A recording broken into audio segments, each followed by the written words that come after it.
كيفكم؟ كمان هذا المايك اساته منظر، ما عرفنا نشغله لانه فهم نستخدم الثاني، شكله راح يضل منظر اساسا. المهم صراحة هي الحلقة من احلى الحلقات يلي ناطرة. في اسباب طبعا. هلا انا بحياتي الشخصية صراحة بكره، ما كثير بكره الشغلات، بس يعني تقريبا بكره 3 شغلات بحياتي كلها. بكره الاكس، بكره استاذ الرياضيات اللي كان بالصف الاول يضربني ما بعرف هيك ويعنفني، يعني ما بعرف ليش كنت عامل له، بس هلا بكرهه يعني اذا سامعني مشان تعرف، بس هلا بكرهك انا تمام. والدكتور فود هيك من هذا من الاشخاص هيك اللي حاطه بتوب 5 يعني بحياتي اللي بكرهها، سبحان الله. وفجأة هيك اجت هذا خبر موضوع انه مرته شروق حامل، شروق جوعانة وكذا، مرته شروق قال حامل، ضلت 12 شهر اشوفه يعني ما فهمت انا، خنفساء يعني 12 شهر قاعدة عم تحملي. المهم قال بعدين ولدت، فالدكتور فود او الدكتور شي تاني صورها هي وعم تولد. الله اكبر، الله اكبر عليك يا حبيب والديك. والله احنا بصراحة يعني الموضوع معك يعني في شغلات تتوسع، في شغلات تتصور، في شغلات تضل ذكرى بين الواحد، بس ما انه هي عم تولد يعني انه كانه هي عم تولد، كانه هي بالحمام، عرفت كيف؟ انت ما فهمان يمكن هالموضوع، فانا حابب اقعد فهمك انه الموضوع لا مش لازم الواحد يصور كل شيء. فانت هيك معلم عم بتخليني انا اطلع واحكي شغلات، يعني انا حابب اطلع احكي كثير وحابب اطلع وغمق معلم واقول كل شيء بدي اياه، ولكن بصراحة بخاف من شي قضية شي شغلة، إذا بدي أطلع بدي أخرب الدنيا، فخلينا هلا تمام. هلا بصراحة ما كنت مشان نحكي إنه ولا علينا، بصراحة هذا المحتوى مسروق، يعني هذا الفيديو مسروق، أول مرة بسرق محتوى. ليش؟ لأنه شفته من عمر أبو الرب وشفته منزل وحاكي بهالموضوع، وأنا بصراحة ما كان خاطر لي يعني هيك شيء، ما خطر لي أبدا إنه ممكن يكون يعني الولد مو طبيعي يعني. بس الشيء خلونا نحضر الفيديو اللي هو يعني عم تولد فيه شروق، تمام. فيديو كتير بضحك راح يكون لما تولد شروق، يعني والله العظيم ما بعرف شروق كيف راح يطلع شكله ابنه للدكتور فود يعني. المهم فبنحضر اول شيء شروق، بنشوف كيف عم تولد. بصراحه انا كثير حابب اشوف فيها، ما تضيعوني بربكم خلص اتركوني رايق. انا نحضر هي عم تولد وبنشوف بقى شو الاخطاء واذا حكي صحيح ولا لا، اذا هذا ابنها ولا ما في اساسا هي ما طلعت حامل ولا شو الوضع. انا من عندي معلم راح انا خبير يعني امراض نسائيه، فراح اعرف لك انا واجيب لك الحكي من الاخير يعني تمام. هذا المايك منظر، يلا تمام. ايه عادي، ما الواحد عادي يعني طبيعي يفيق الواحد مشان يروح على الهوسبيتال يولد. طبيعي يعمل ميك اب على فكره لما بده يولد. انا اساسا لما بمل بقول راح اخش شوي على الهوسبيتال نولد شوي ونرجع. انه اخذ ابره الابدرو في الاول انا كنت ضدها، بس كلهم عم يحاولوا يقنعوني فيها. لو حسب الوجع. حسب الوجع تمام. انا طبيعي الواحد يعمل ميك اب هو رايح على الولاده، بس انا حابب افهم يعني امي راحت على الولاده فعملت ميك اب بعدين. انت اكثر الم حواجب بحبه بيحملوا هيك. لك انا الولد بتعرفي بدل ما تحطي له حليب رح تحطي له قلم حواجب. اي لاف يو. حدا بيحب الدكتور فود؟ يا الله شوي كنت ورا السريع. انا بدي مضطر اتابع كل شيء انا، يعني مضطر اتابع الميك اب انا ولا شو؟ يعني شو بدي اتعلم مثلا من الميك اب؟ انا ما عم بفهم. شايفه رايحين نجي من حنون ونجي نحن وياه على البيت لاول مره. معنوياتنا كثير قويه مثل ما قلت لي. بتعرف لانه هو كيس شيبس معلم، رايحين نجيبه ونجي. كل معقول يعني شغله معقوله بتصير هيك.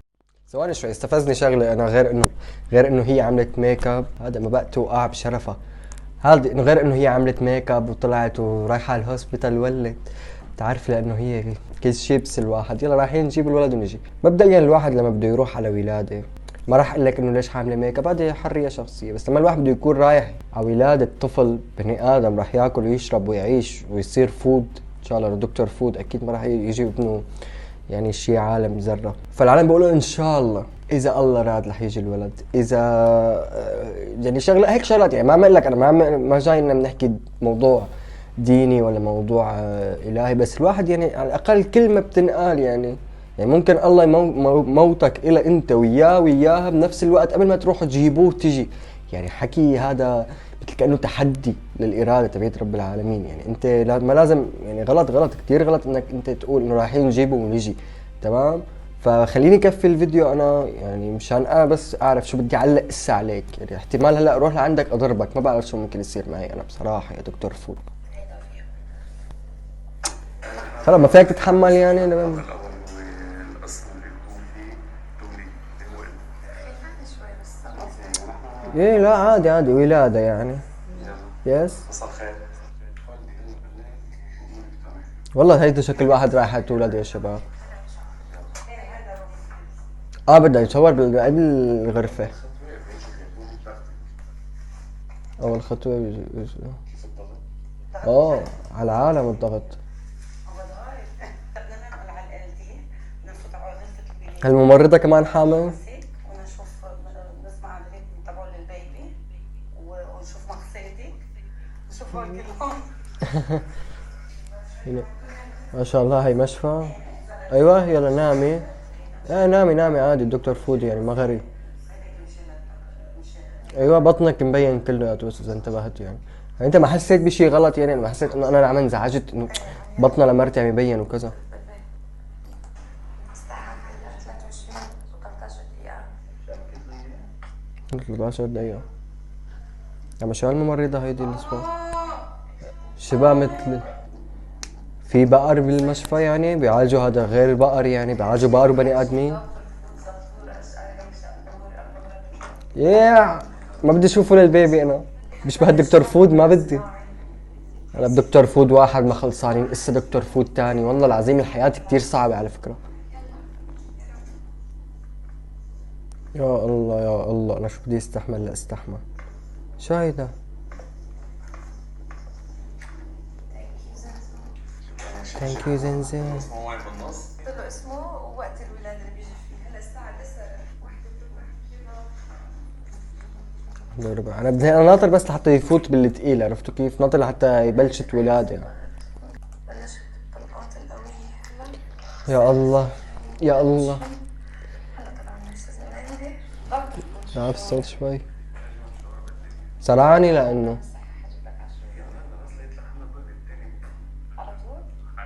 والله الدكتور فود لازم يولد كمان على ما اعتقد. طلع يا الله طلع شو مستفزة قاعدة عم تظبط الميك اب هي وقاعدة عم تولد بتقول عم تخلف قلم حمراء. اي ساعة بتنزل حبيبي هيدا فايتر اكل حالي هلا. بلشنا اولاد شو اي ثينك بلشنا ثواني لك ثواني. اي ثينك بلشنا ولادة بشرفة. اي ثينك بلشنا ولادة يعني انا معقول امي مثلا هي عم تقول اي ثينك رح يجي اسام هيك انا قاعد هيك جوا عم اقول يلا يا امي كمان امي جو ليتس جو امي يلا. معلم هذه ما ولادة هي مسخرة هذا ضحك هذا مش جو ولادة مستحيل انا اقتنع انه هذا جو ولادة يعني عن جد مسخرة عن جد. شو هيدا يا كبير شو هيدا اي ثينك رح يجي البيبي اي ثينك رح يجي حنا لك اي ثينك بهالعيشة. اوكي وانت وقت ما يخلق البيبي بناخذك على الاوضه كوميدية كتير هي وعم تولد حنا. يو ريدي. الساعه 7 هو دكتور فود بيولد لانه بتعرف عم تولد خسة. صارت جاهزه هون ايوه شو يا معلم انت عم تفرجينا شغلات غلط ما لازم نشوفها يا برو عم تفرجينا مرتك انت. ايوه يا رب هلا تذكرتوا لله انت ما هيك هلا هديك شو عم تعمل هونيك بس سؤال. ايوه هلا ما طبيعي يكون في كاميرات بالولاد بس لا اعرف انا مرتي بكره لقدام اذا بدي اتجوز طبيعي يكون في هيك.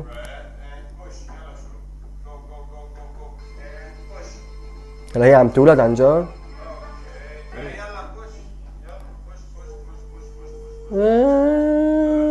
مولدة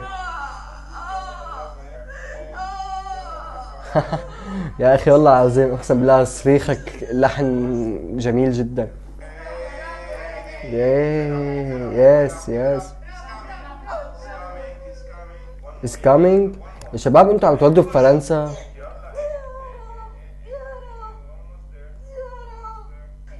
هذا بصير معي لما بكون معي امساك انا كمان. ايوه دعسة بدك دعسة.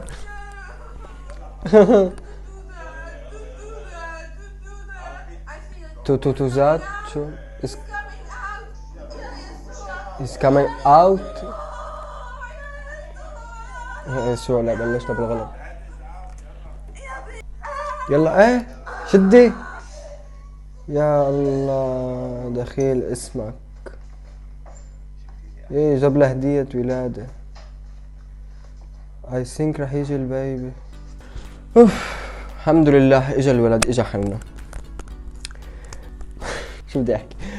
طيب تمام الحمد لله خلص الفيديو على هيك. انا صدقا ما حاضره غير هلا يعني. حضرت الفيديو تبع عمر وبصراحة ما قدرت اكفيه لانه كان عندي شوية شغل. بس هلا خلصوا للفيديو تبع الدكتور فود كله.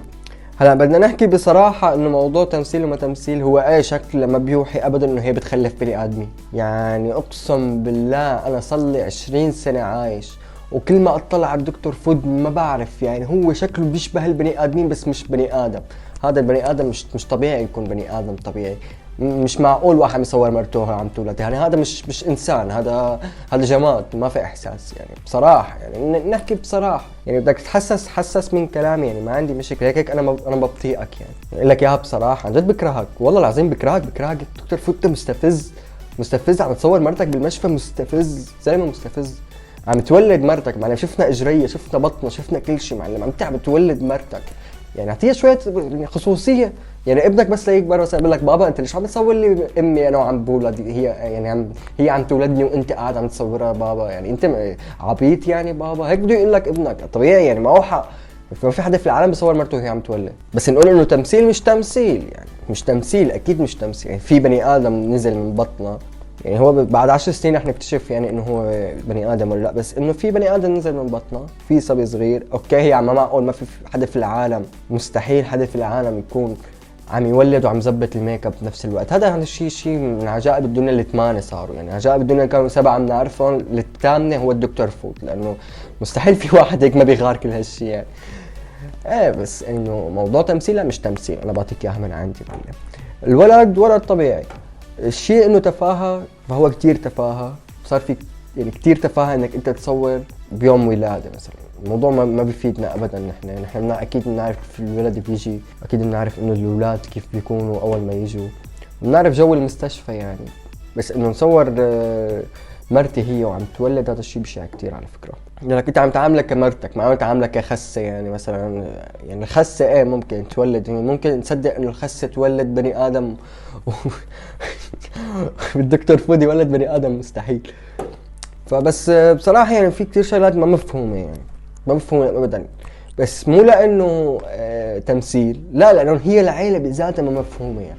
يعني في حياتك شفت واحد مثلا انه والله عم يقول لك دكتور فود جوعانه وبتروح يلا على الكره الارضيه يعني. هذا بني ادم هذا مثلا تعتب عليه. فطبيعي الشيء اللي صار انه في شيء ما مفهوم لانه هن عيله ما مفهومه جد ما مفهومه يعني. انت شفت شروق قبل ما تتجوز دكتور فود وشفت دكتور فود قبل ما تتجوز شروق يعني. كائنين غير طبيعيين وتجوزوا وحبوا بعض يعني. شوف سبحان الله يعني.